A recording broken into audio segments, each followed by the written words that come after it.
আসসালামু আলাইকুম।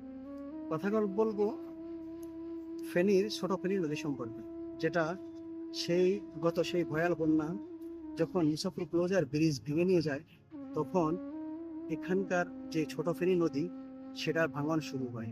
আর এই ভাঙনের কবলে পড়ে এখানকার মানুষের দুর্ভোগ সৃষ্টি হয়।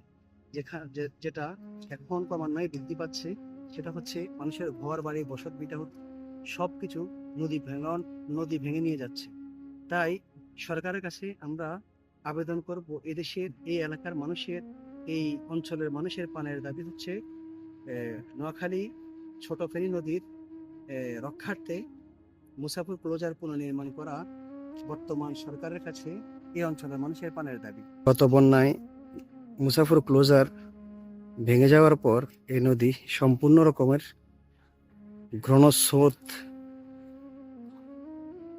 মাধ্যমে সব ঘরবাড়ি এর কবলে পড়ে গেছে। আমি এর আগে অনেকবার আসছি, সে সময়টা একটা খালের মতো ছিল। যখন নোয়াখালী মুসাফির ক্লোজার গেট ছিল, তখন এটা একটা খালের মতো ছিল। এখানকার বসতি মানুষ অনেক আশায় বিভিন্ন দিকে ঘর বেঁধেছিল, অনেক বিল্ডিং, অনেকেই সুন্দর করে সাজিয়ে গুছিয়ে ঘর করেছে। কিন্তু ভয়াল সেই বন্যা সবকিছু ভাসিয়ে নিয়ে গেছে। এখন এখানে নদী ভাঙন শুরু হয়ে গেছে, যার খরস্রোত এদিকে তাকালে আপনারা লক্ষ্য করতে পারবেন যে কি রকম স্রোত বহমান এখনো।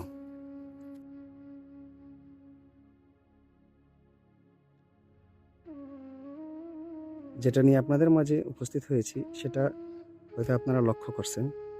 এখানে খরস্রোত দেখতে পাচ্ছেন। আর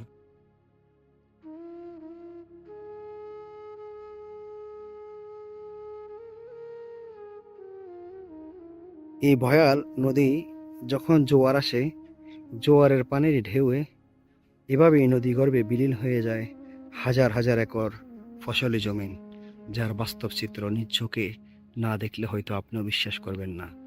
এখন আপনাদেরকে কিছু ভিডিওর মাধ্যমে ধারণা দিচ্ছি, আপনাদেরকে দেখাচ্ছি ফেনী সোনাগাজীর ছোট ফেনী নদীর ভাঙন পরিস্থিতি।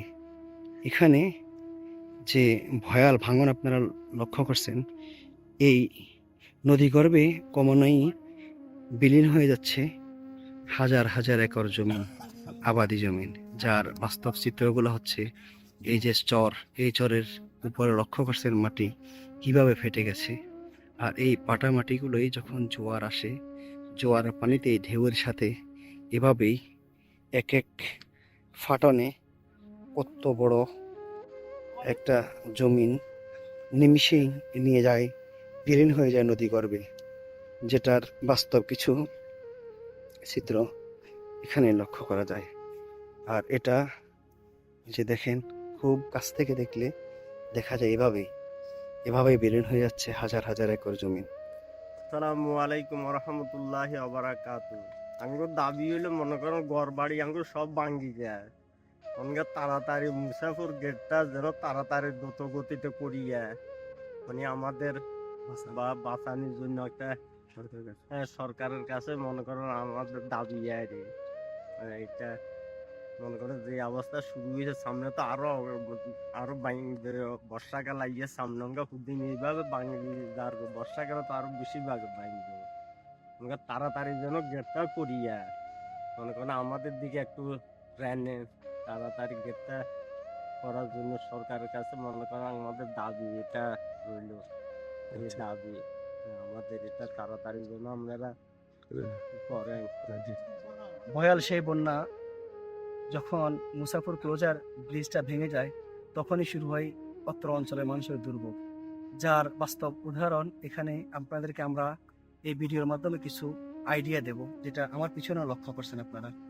তো এই অঞ্চলের মানুষের পানের দাবি হচ্ছে মুসাফির ক্লোজার যত দ্রুত পুনর্নির্মাণ করা যায়, এতে করে এই অঞ্চলের মানুষগুলা যেরকম নিজেরা বাঁচতে পারবে, সেরকম বাঁচার সেই স্বপ্নগুলা তারা দেখবে। কেননা এখানকার এই অঞ্চলের মানুষের ঘর বাড়ি সহ ফসলি জমিনগুলা নদীতে বিলীন হয়ে যাচ্ছে, যার কারণে মানুষ এখন কোথায় যাবে ছুটাছুটি করছে। আর সকলের একটাই প্রাণের দাবি, একটাই মনের দাবি, সেটা হচ্ছে মুসাফির ক্লোজার যত দ্রুত সম্ভব সেটা পুনঃস্থাপন করে এই দেশের মানুষের, এই অঞ্চলের মানুষের নদী ভাঙন রোধ করে সকলকে সেফলি অন্তপক্ষে থাকার ব্যবস্থা যাতে করে সরকার করে দেয়। সরকারের কাছে আকুল আবেদন আমাদের একটাই, সেটা হচ্ছে মুসাফির ক্লোজার পুনর্নির্মাণ করা। এর আগে আমি যখন এখানে এসেছি তখন এখানে লক্ষ্য করেছি এটা একটি খালের মতো, মানে একটি বসত পুকুরের মতো, সেটা এভাবে স্থির ছিল। এখন সব চতুর্দিক ভেঙে এখানকার মানুষের দুর্ভোগ এমনভাবে বৃদ্ধি পেয়েছে, মানুষের ঘর বাড়ি এবং বসতি সবকিছু ভেঙে নিয়ে যায় এই ভয়াল নদী। সেখান থেকে মানুষের দুর্ভোগ ক্রমান্বয়ে বৃদ্ধি পাচ্ছে। তাই আমরা আশা করব, সরকারের কাছে আবেদন করব, সরকার যাতে দ্রুতভাবে ক্লোজার ব্রিজটি পুনর্নির্মাণ করে এদেশের এই অঞ্চলের মানুষের দুর্ভোগ কমানোর জন্য সরকারের কাছে বিশেষভাবে আবেদন এবং অনুরোধ করছি। অন্য কোনো ভিডিওতে অন্য কোনো অবস্থানে অন্য কোনো বিষয় নেই। সে পর্যন্ত